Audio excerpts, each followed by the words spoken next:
ॐ भूर्भुवः स्वः तत्सवितुर्वरेण्यं भर्गो देवस्य धीमहि धियो यो नः प्रचोदयात् ॐ शान्ति शान्ति शान्तिः.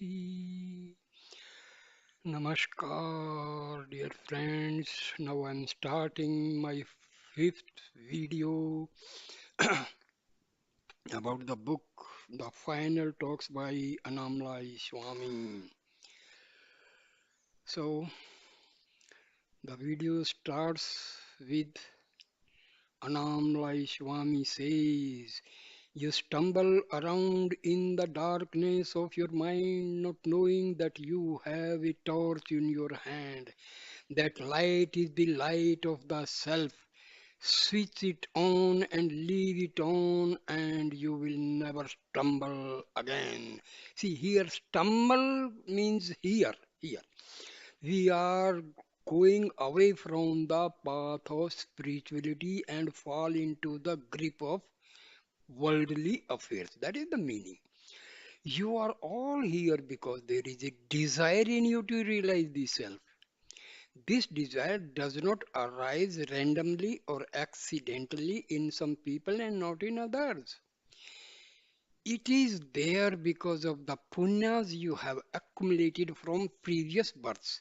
Punyas that may have come from meditation, charitable works, and so on.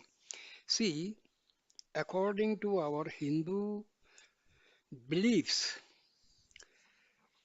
all worldly deeds, our education, knowledge of physics, chemistry, biology, geology, and all.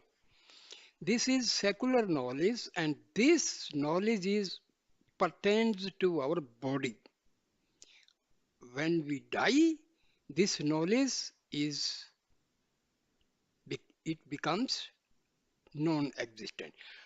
But the spiritual sadhanas, what we have been doing, it will be carried forward in our next birth.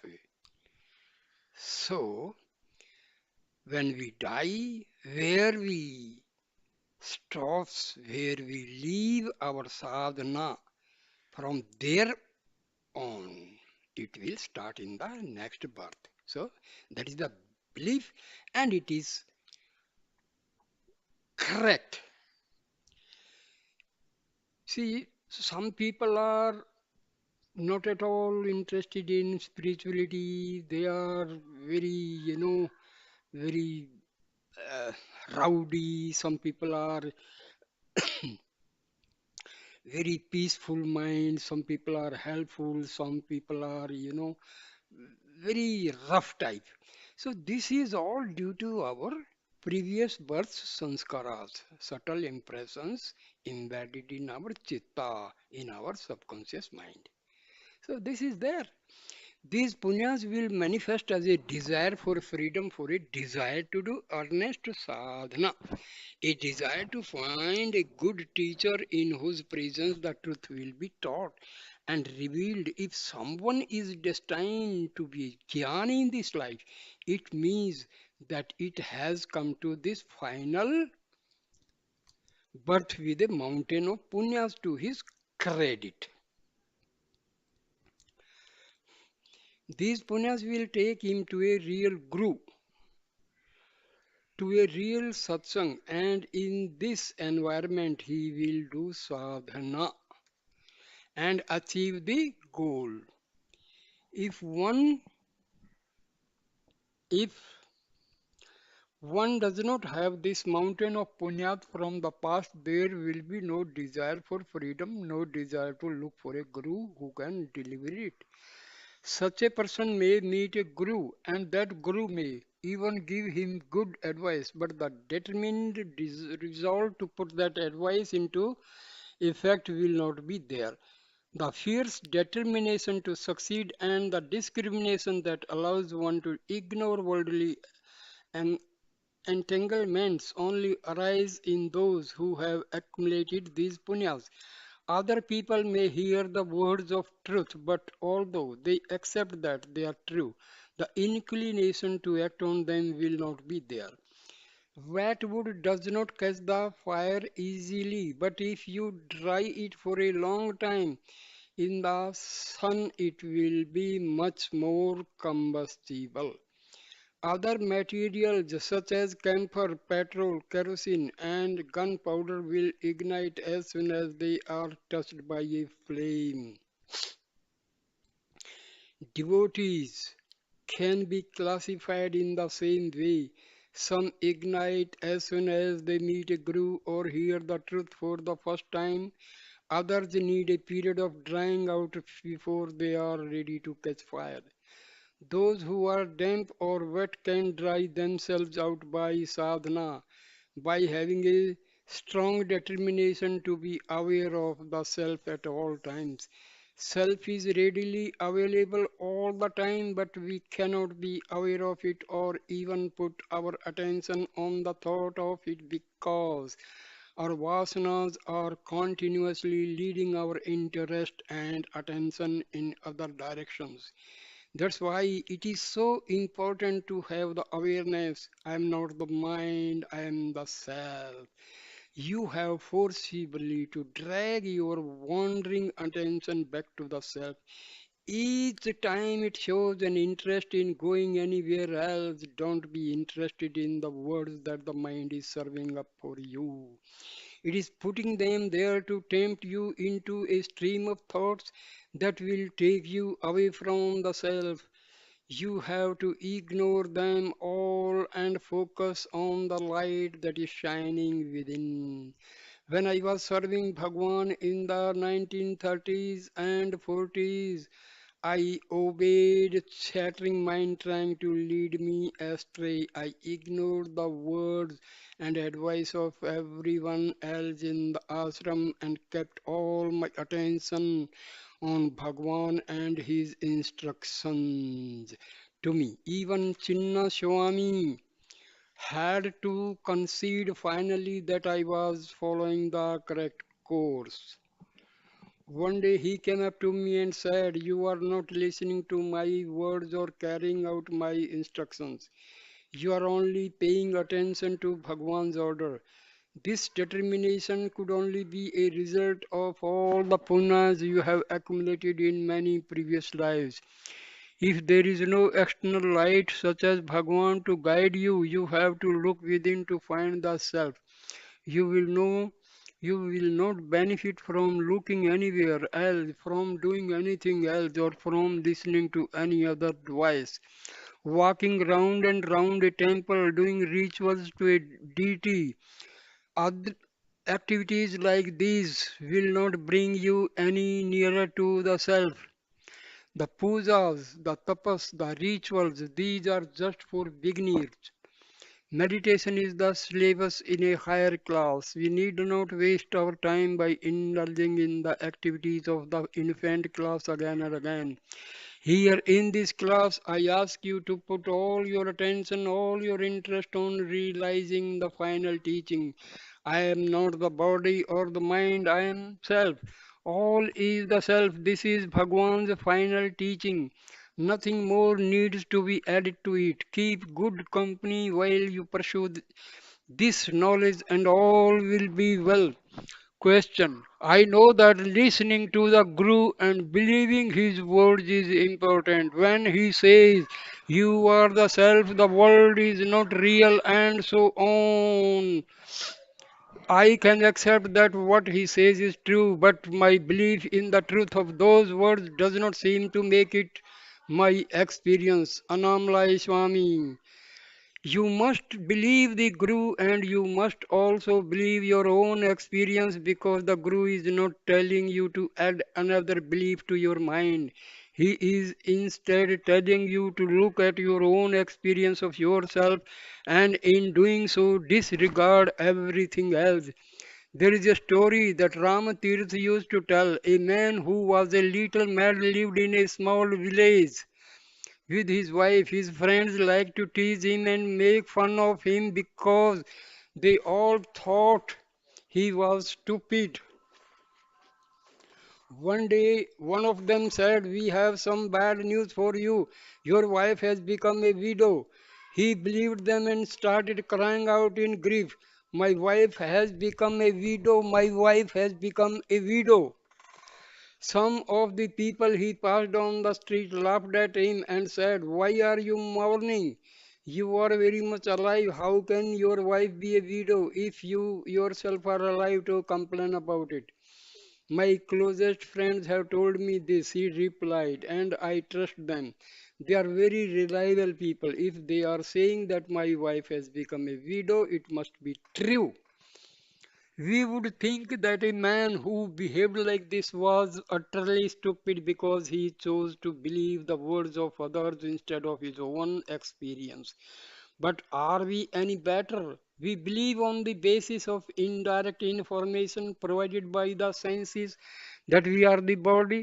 The experience of I am of the self is present in all of us, but when the mischievous senses gang up on us and try to make us believe something that is patently untrue, we believe them and ignore our indirect experience. Then we grieve about our state, lamenting, "I am bound, I am unenlightened, I am not free." And even when the Guru comes along and says, "You are the self, you are free," why do you insist on believing this misinformation that the mischievous senses are giving you? Still, you do not believe the truth.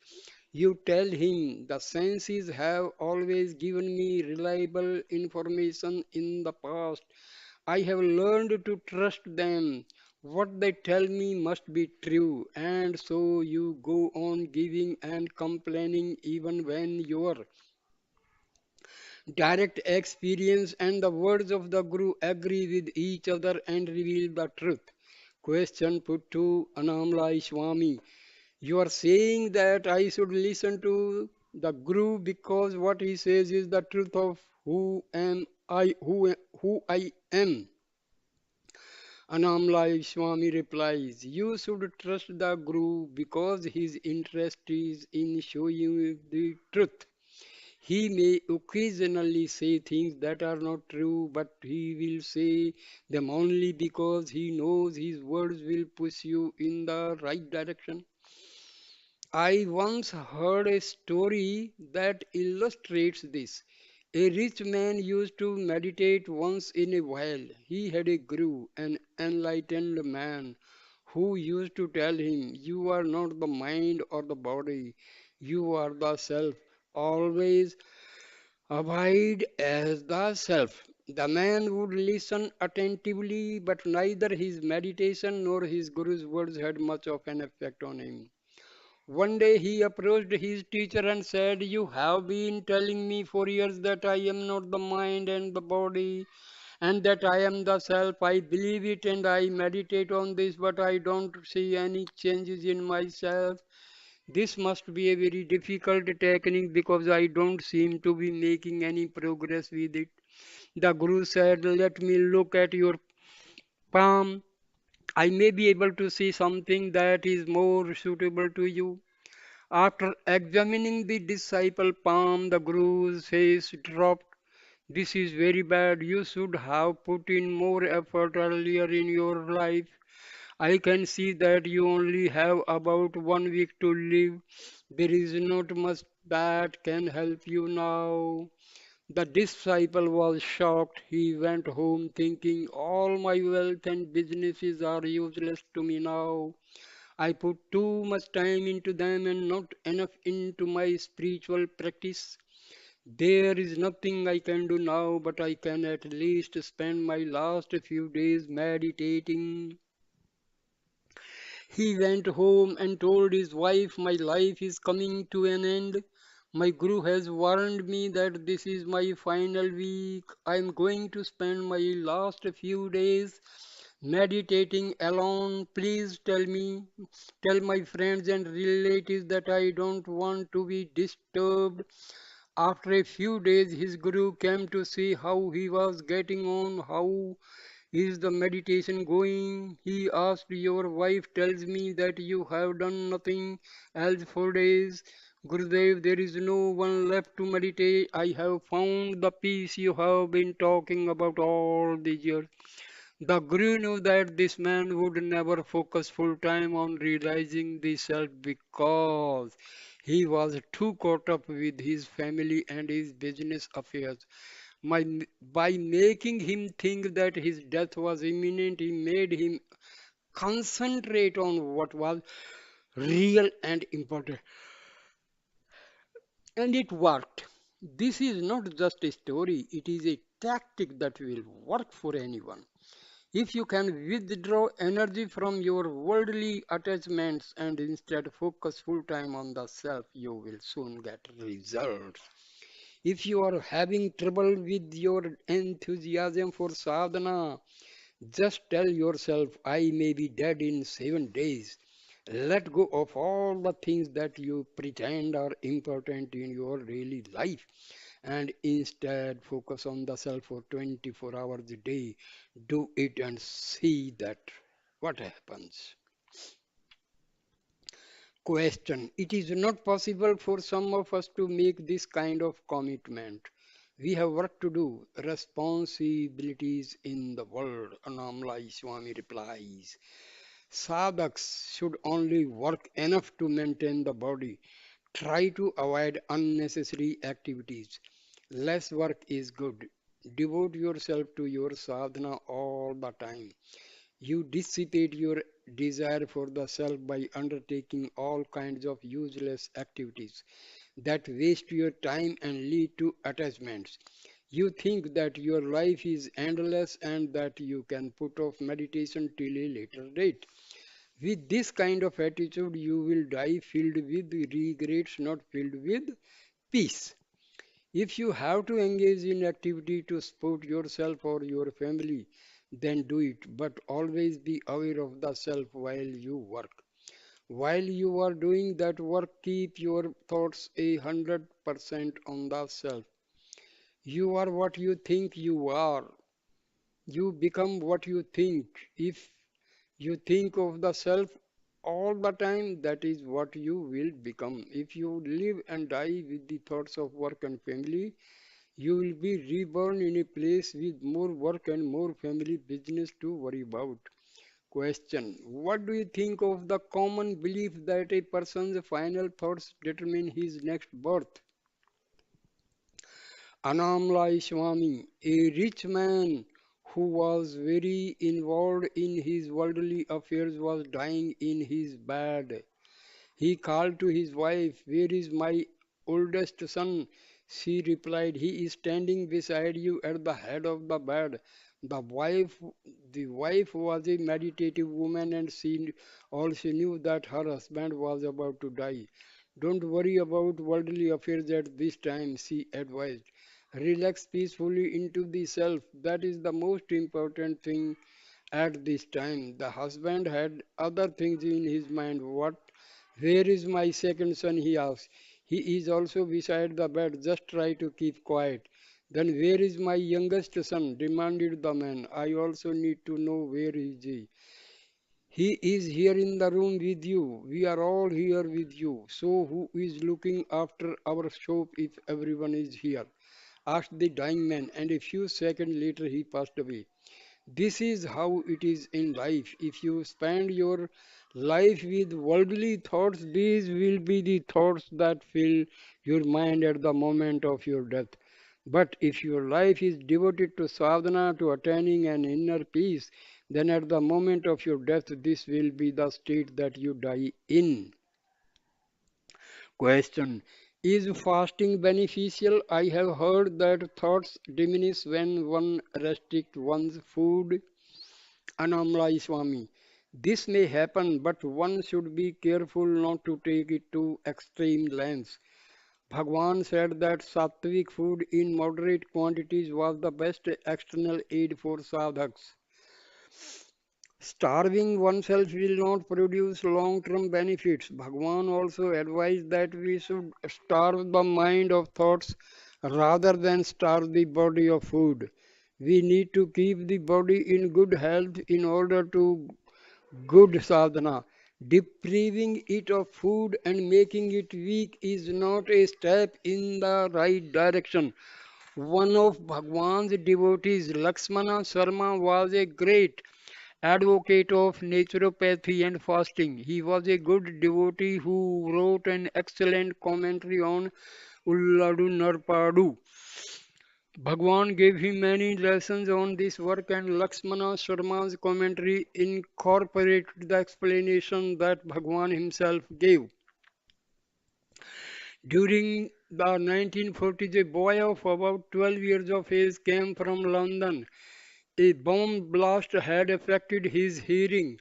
Lakshmana Sharma wanted to treat him through naturopathy. Usually, this involves going on a fast, although there are several other aspects to the treatment as well.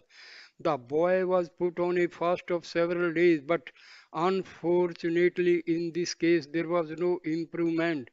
The fasting treatment was extended, but the boy became weaker and weaker. Eventually, he became so weak he died. Right till the end, the boy was expecting that this treatment would cure him, but in the end, it brought about his death. These treatments have to be taken careful.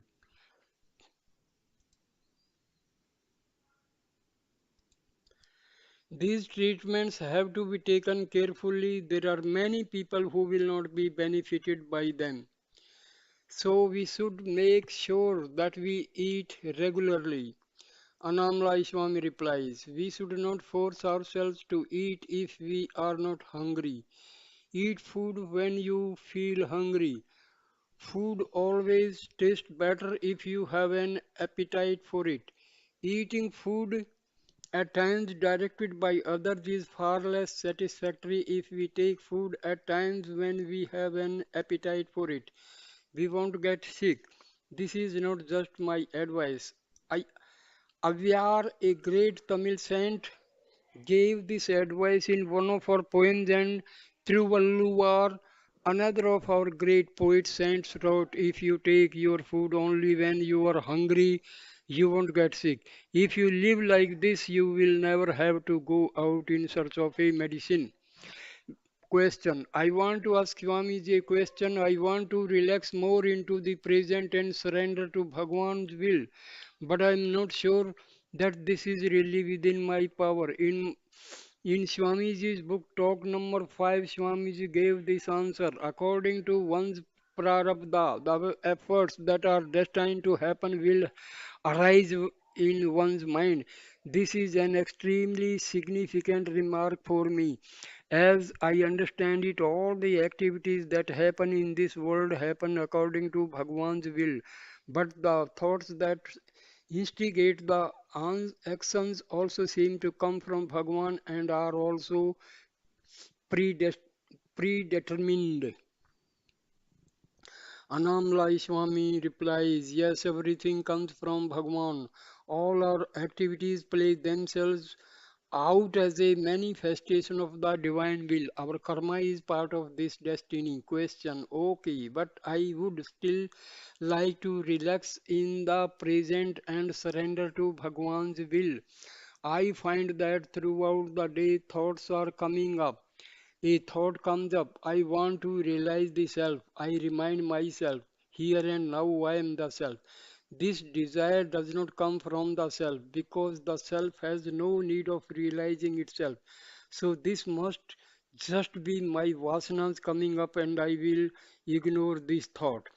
I cannot help this particular sequence of thoughts arising because Swami has said that these thoughts manifesting in that particular order is Bhagwan's will, my destiny. I might think that I am choosing a particular option or not, but that choice ultimately seems to be incorporated in my destiny. As I watch these thoughts arise, I feel that there is nothing I can do to end them, excuse them, execute them or indulge in them. I can surrender and watch them, but it does not seem that I can do anything more than that. Anamlai Swami, your thoughts arise on a moment to moment basis because of your vasanas, but it is a mistake to think that you can do nothing about them.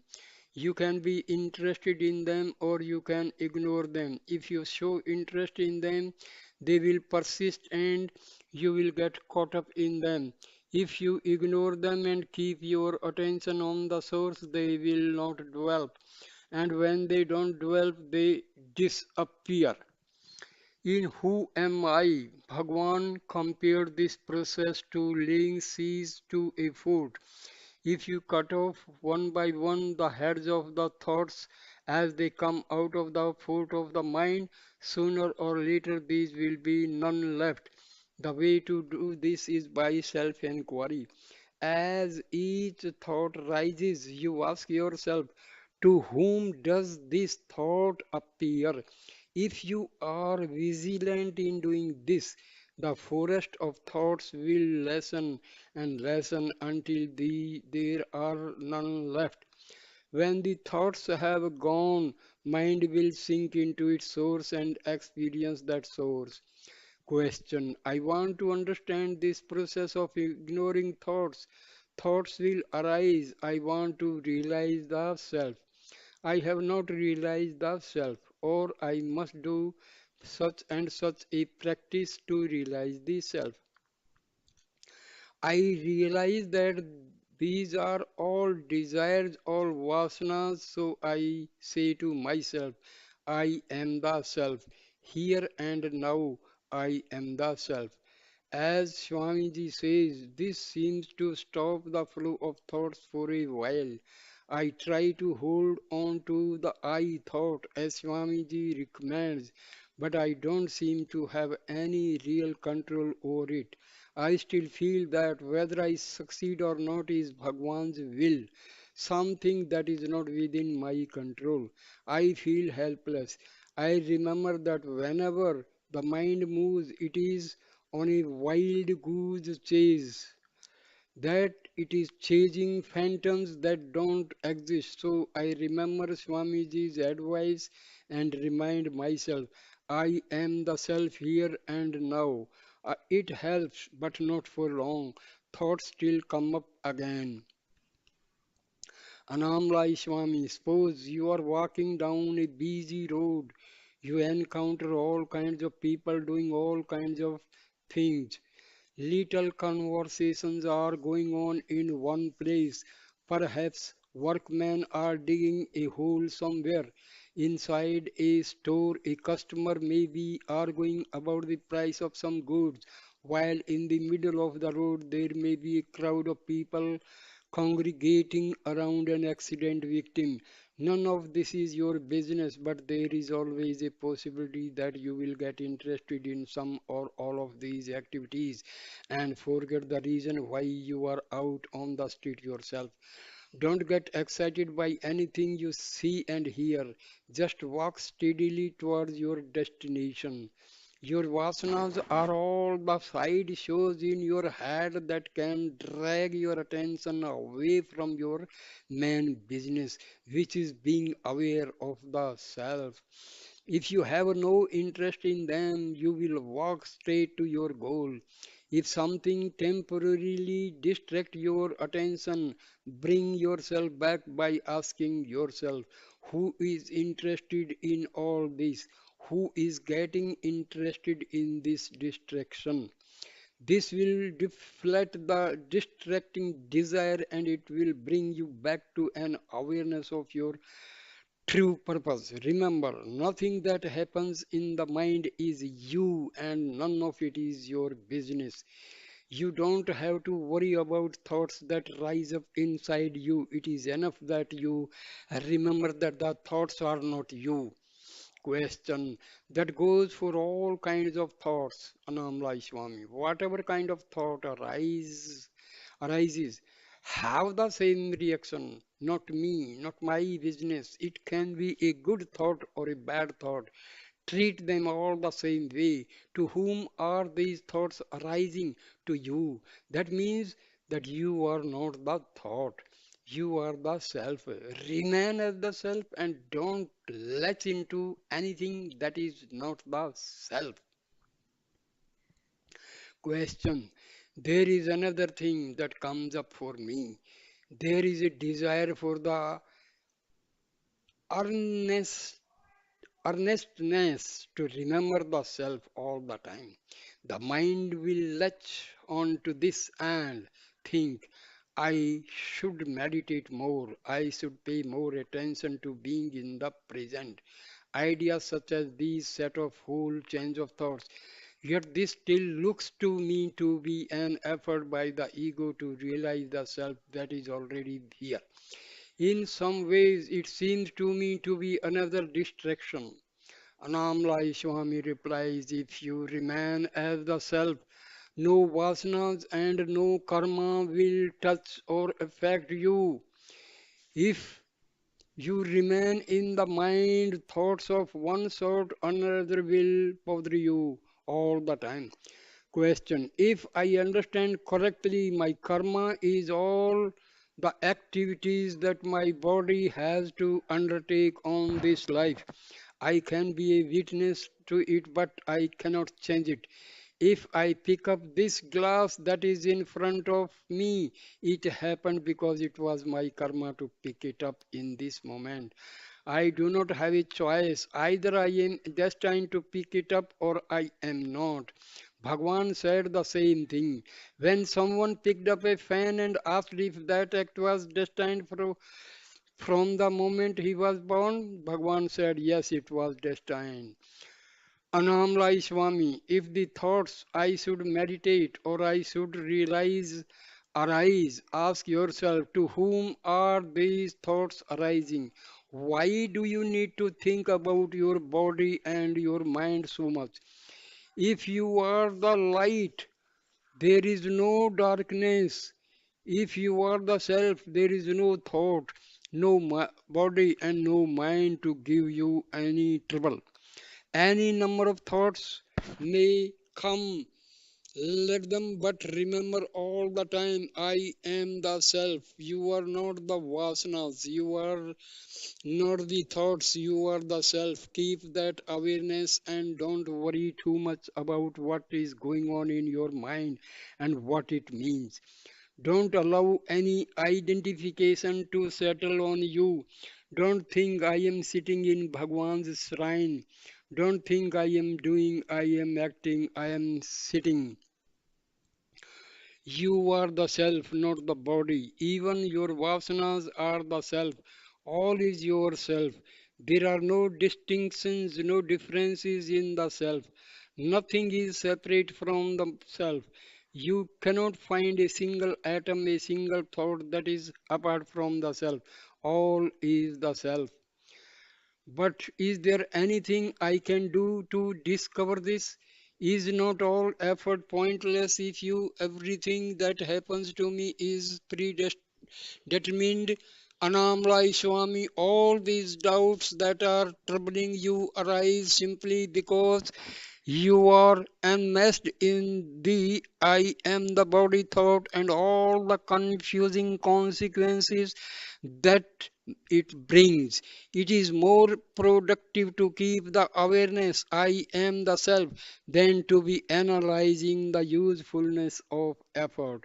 Sadhana, effort, and practice and any idea you may have about them are concepts that can only arise when you believe that you are not the self and when you believe that you have to do something to reach the self. Even the sequence to whom has this thought come to me is based on ignorance of the truth. Why? Because it is verbalizing a state of ignorance. It is perpetuating an erroneous assumption that there is a person who is having troublesome thoughts. You are the self, not some make believe person who is having thoughts. If you remain in the self as the self, no harm can come to you. In that state, whatever comes to you will not be a problem. There is no duality when you remain as the self. No thoughts about what you should or should not do, and no thoughts about what can be done or what cannot be done. The main thing is not to go out of the self. When you have switched on the light, darkness cannot come, not even if you desire it. Question. Swamiji frequently says that we should meditate constantly to stay in the self. I find that I cannot meditate constantly. When I realize that I am not meditating, the mind tells me that I should do something to get back into the self. This is my real state, my actual condition. I cannot stay constantly in the self. Anamlai Swami says, when this thought I am not meditating or I am not in the self arises, just ignore it and go back to the self. When thoughts such as these arise, look at them and think, not me, not my business, and go back to the self. Don't waste energy on the thinking or evaluating how well or how badly you are doing in your meditation. Question. When attentiveness has been lost, when I realize that I am not in the present, that I am not meditating, the mind is inevitably distracted. The thought, the evaluation always comes, I am distracted. Anamlai Swami, whatever thoughts come, ignore them. You have to ignore anything that is connected to the body, mind, idea. Anything that is based on the notion that you are the mind or the body. If you can do this, the rising thought will not disturb or distract you. In a split second, it will run away. All thoughts are distractions, including the thought I am meditating. If you are the self, darkness will not overcome you. Whatever thoughts arise in that state won't affect you. Question. Is the ability to remember I am the self part of one's destiny? Anamlai Swami. If you are the self, no destiny will affect you. If you tear your shirt, does that mean that you are also torn? No. Something has happened to something that is not you. Similarly, the body and the mind will experience pleasure, happiness, misery, and so on, all according to the karma that has been brought into this life.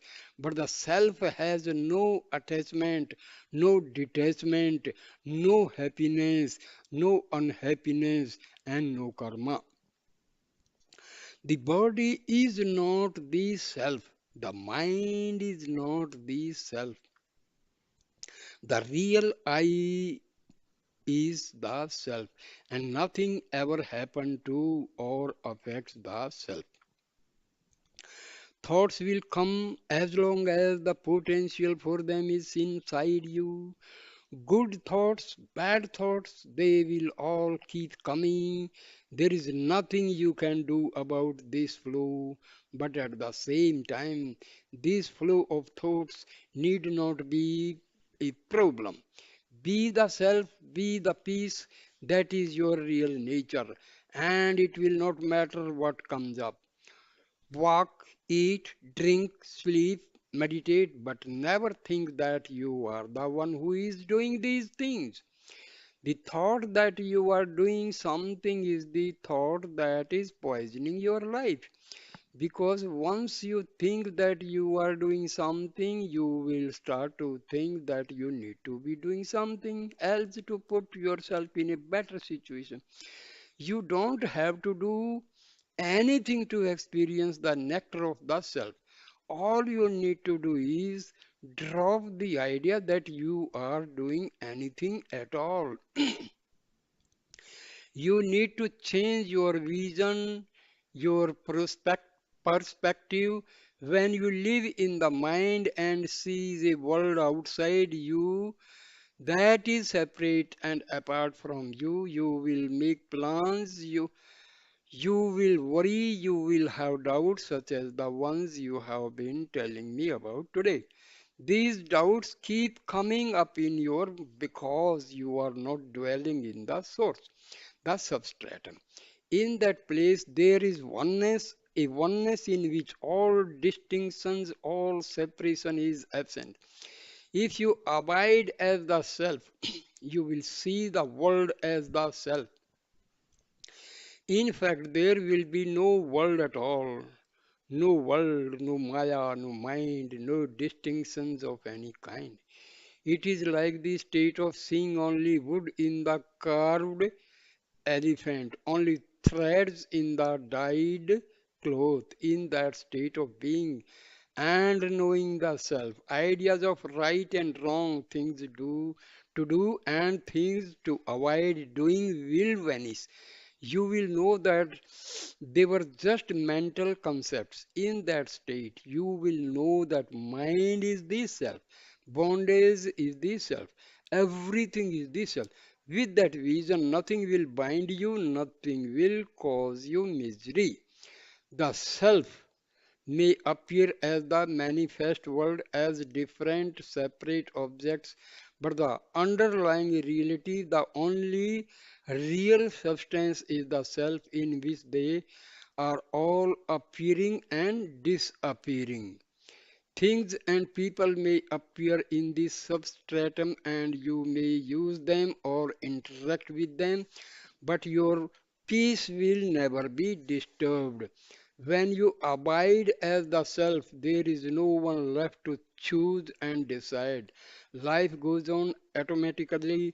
You will pick up the things that are needed and not pick up the things that are not needed. What you pick up and what you don't pick up will not be a consequence of what you like or dislike. These preferences will not be there anymore.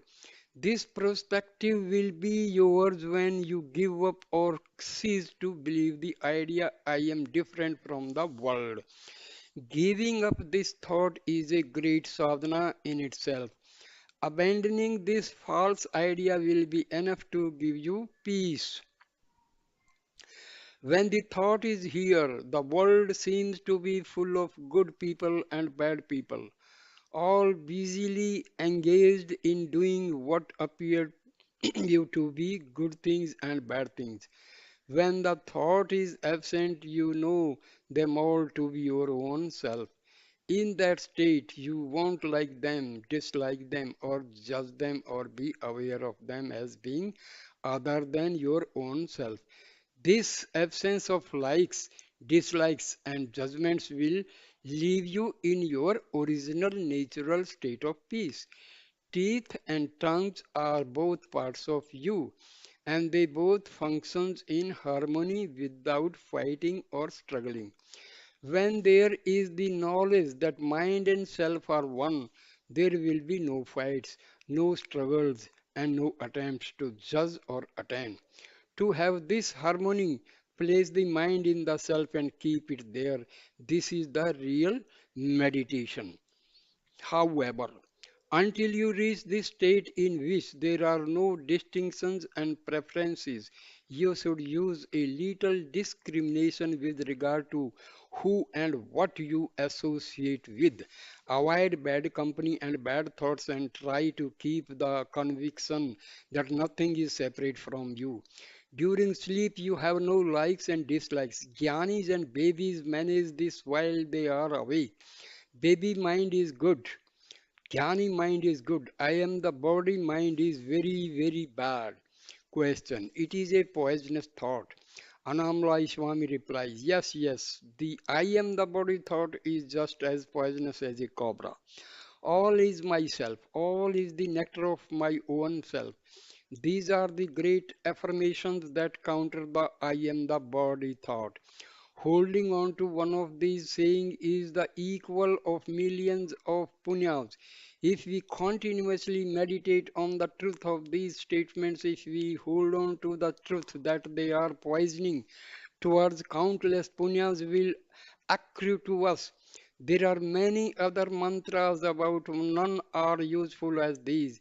Ribhu Gita says, all is one, all is the self. This is the truth that you have to hold on to the real I. Nothing is foreign in the entire universe. If you know you are everything, there will be no desire to pursue some things and not others. Nothing will be liked more or less than anything else.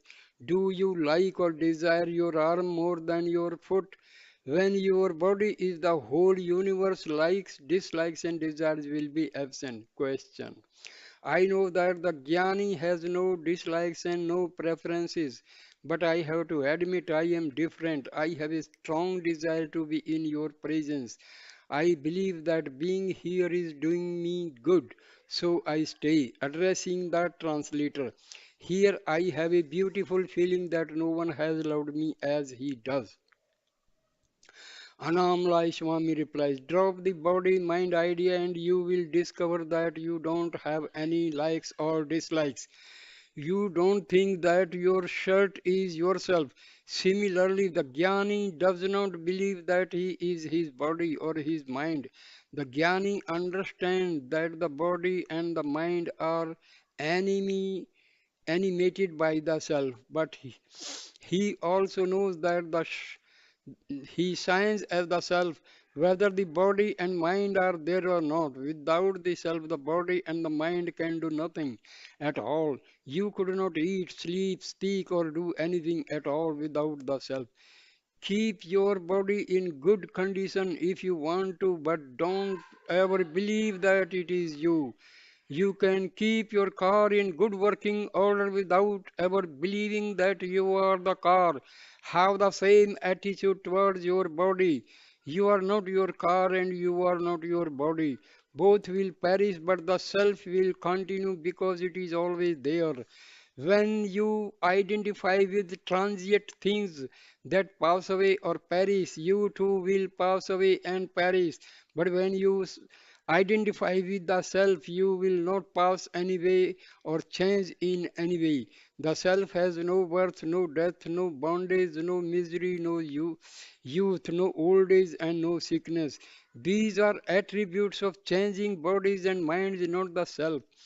Be the self, and none of these things will ever happen to you. Question. Ramana Maharshi told you to leave his ashram because you say he wanted you not to be attached to his form. You had already contacted the formless and you knew that Maharshi was not the form you saw in the ashram. It seems to me that the physical form is not that important. It seems to me that it is more important to find God, the self, in the heart. This leads me to the question of how important it is to have a physical master in order to realize the self. Do we need to have a physical master? For myself, I am beginning to feel more and more that it has nothing to do with a physical form, but sometimes I have doubts. Am I just fooling myself by believing that I can contact the self within without the aid of an external physical master? Anamlai Swami says, if you go to a physical guru and ask him how to realize the self, he will probably tell you that you are already the self and that you should just hold on to the self that you already are. If you can manage that, you will be with the true guru all the time and you will not need the physical form of the guru to keep reminding you of who you are. In that state, you will be living with Bhagwan, staying as the self, holding on to the real I at all times. If you go to the physical form of the Guru and ask about the self realization, you will not be told about the importance of the physical form of the Guru. You will be told to hold on to the real I. You will be told that you should not fall into the trap of believing that the Guru is just a body. The Guru is inside you as the self and outside you as a physical form that has manifested in the self. If you follow the advice that the physical Guru gives, you will discover that the inner and outer Gurus are one and the same. However, very few people can manage this by themselves. Question: is there still work to be done after the self is reached and experienced? Anamrai Swami says, initially, abidance in the self may not be firm and irreversible. Vigilance may be needed at first to maintain it. There is a verse from Kavalla Navanita that Bhagwan often quoted. It speaks of the need for vigilance even after the self has been experienced for the first time. In the verse, the disciple is speaking to his Guru. Lord, you are the reality remaining as my innermost self, ruling me during all my countless incarnations.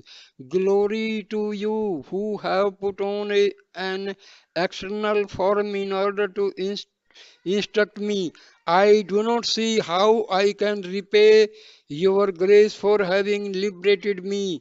Glory, glory to your holy feet.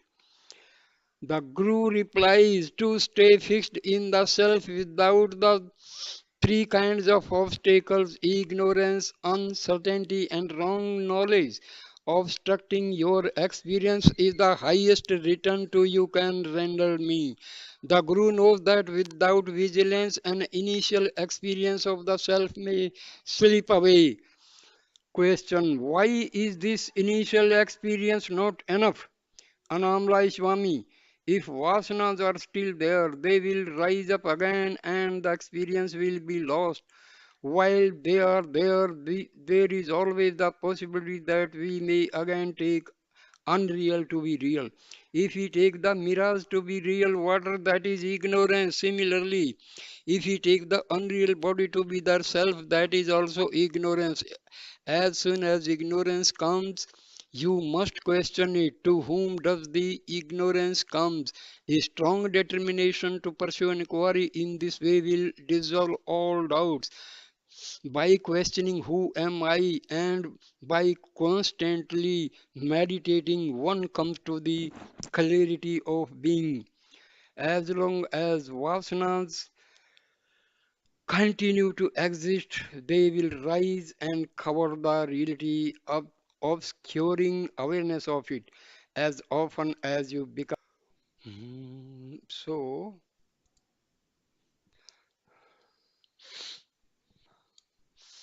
why is this initial experience not enough? Anamla Swami, if vasanas are still there, they will rise up again and the experience will be lost. While they are there, there is always the possibility that we may again take the unreal to be real. If we take the mirage to be real water, that is ignorance. Similarly, if we take the unreal body to be the self, that is also ignorance. As soon as ignorance comes, you must question it. To whom does this ignorance come? A strong determination to pursue inquiry in this way will dissolve all doubts. By questioning who am I and by constantly meditating, one comes to the clarity of the being. As long as vasanas continue to exist, they will rise and cover the reality, obscuring awareness of it. As often as you become aware of them, question to whom do they come? This continuous inquiry will establish you in your own self and you will have no further problem.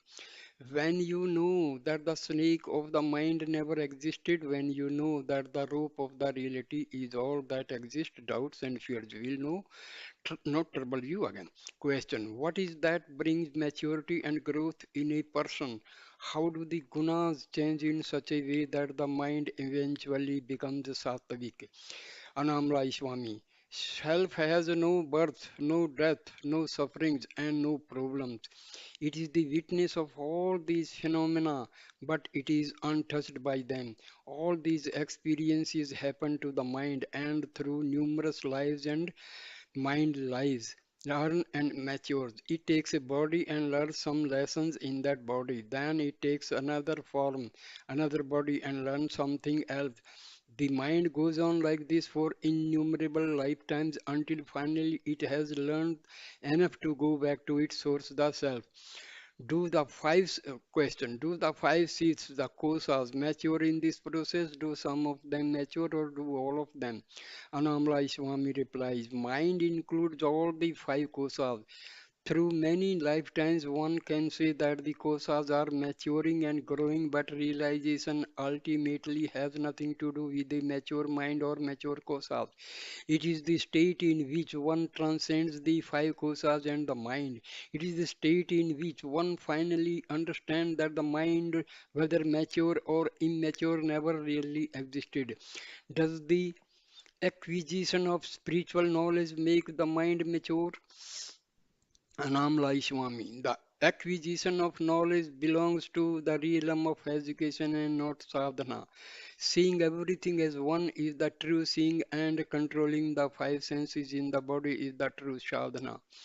They they must be controlled, and success in this endeavor is truly heroic. No traditional education can prepare you for this. Realizing the self is the true education. One of Mahatma Gandhi's disciples was educated to a very high level. He was also a pious man and a strict disciplinarian with himself. When he realized that all he wanted in life was self realization, he tore up all his academic certificates and threw them away. He knew that neither his education nor his worldly knowledge would help him. In fact, by doing this, he implied that his knowledge was a hindrance that had to be rejected. A proper education does not come from books, it comes from associating with jnanis. They alone can guide us and teach us properly. I served Bhagwan for 12 years. Looking back on those years, I can now say that just as you cannot get a proper formal academic education without attending school, one cannot get a true spiritual education without satsang with either with a jnani or with one's own self. Question. It is difficult for me to stay focused on the I thought, especially when I am in the middle of worldly activities. Is it enough to be aware of awareness of consciousness in general? Anamla Swami reply, if you are conscious of consciousness, there is no duality, everything is included in consciousness. Question. But is it enough to be aware of the awareness? Anamla Swami, you are repeating the question, so I will repeat the answer. If you remain in this state of consciousness, there will be nothing apart from it. No problem, no misery, no question. Are you always in that state of consciousness? I find that when I am busy with activities, thoughts come up and I am no longer remembering myself. I am no longer focusing on consciousness. Anamla Swami, I don't lose consciousness of the self because I don't get identify with the body and the mind. It is only in the state in which you identify with the body and the mind that problems arise. In deep sleep, we forget the body and the mind, but consciousness is still there. That same state is present now while you are awake. If you give up all your ideas about separateness, that will be enough. When those ideas have gone, you realize you are everything. Question. In the Ribhu Gita, it is mentioned that bad qualities and good qualities are both Brahma. Does that mean that we don't need care about good and bad qualities? Anamdash, in your real state, there is only consciousness. In deep sleep, no names and forms manifest in that consciousness, whereas in the dreaming and waking state they do. When you look at a piece of cloth, you notice its name and form attributes, the color, the design, the thickness, etc. But what you are really looking at is just threads. The underlying nature of consciousness, the equivalent of the threads in the cloth is peace. To abide knowingly as consciousness is to be deep, undisturbed peace, even though thoughts and activities may be determined. For it, when you see through the eyes of wisdom, there is one peace, no bondage or samsara touches even. Even to say that the self is peace is not quite correct. I call it peace, but really it is not something that can be described or defined by words. Good and bad qualities are ideas that manifest in the mind. In samsara, they are concepts that vanish when only this peace remains. When you are peace, when you are consciousness, all good qualities will manifest in you and through you, but you will not be aware of them as being good. You will not just be that. Question. The wheel of life manifestation, samsara, seems to continue whether one is established in that peace or not. Is there nothing in this manifestation that provides a key to peace? Anamla Swami, if you understand the true nature of this wheel of life, this wheel that is giving everything so much alternating happiness and misery, this understanding will lead you to where there is no wheel, no change, no movement. This wheel is spinning in the substratum of the changeless self. If you take your position in the still peaceful center of the self, you will know simultaneously that the self is motionless peace. You will not know simultaneously that the self is motionless peace and that the spinning wheel is also the self. Question. Why is there a need to have this spinning wheel in the self? Why a need for manifestation at all? Anam Laishwan replies, this question is happening only in your mind. If you remain in the self as the self, the question will not arise. Whether you move your hand or keep it still, it is still a hand. Its nature is not changed in either case. Maya is the self, all is the self. You will give up all the distinctions. You will know this for yourself. That is all you need to do. Question. Why does the mind always go outwards instead of inwards? Anamla Ishwan, because we don't ask the question, why does the mind go outwards instead of inward?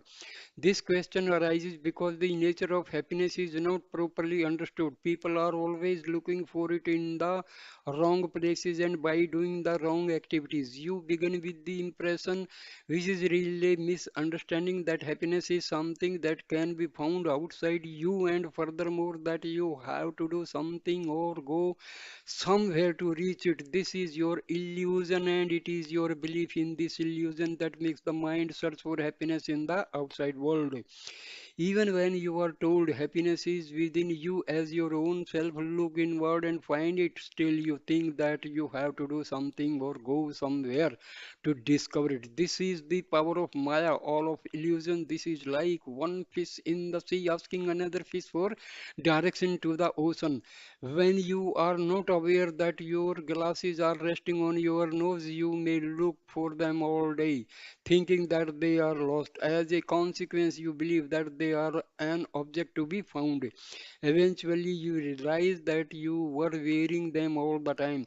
While the search was on, that which was being sought was in reality that through which the seeing was taking place. You were looking for an object that finally turned out to be the subject that was doing the seeing. So it is with the mind and the self. Mind sets up the notion that the self needs to be found and then proceeds to hunt for it as if it were some object that could be located in some interior place. This is as foolish as a man with a goat wrapped around his shoulder, spending his time wandering around looking for his goat and asking everywhere he meets where it might be. Question. You say that I am the self and that I don't even need to look inwards to discover it. I think that grace is needed to experience the truth of this statement, since effort of any kind seems to be counterproductive. Anamla Swami replies, grace is always present, always available, but for it to be effective, one must be in a state to receive it and make full use of it. If you want to take a full cup of water from a lake, you have fully to immerse the cup first. If you want to fill your mind with grace, submerge it fully in the self. In that place, the grace will manifest in you as peace and happiness. Question. Does the mind die gradually or suddenly? Anamla showing you. One answer is, when the sun comes up, does darkness disappear suddenly or gradually? Bhagwan Speaking on this topic, once remarked, someone mistakes a rope hanging in the darkness for a snake. He then asks how many years it will take for the snake to die. This is a better answer. If the mind does not exist, it cannot die either quickly or slowly. So here ends the book. So thank you, dear, for listening with patience. Thank you so much. Please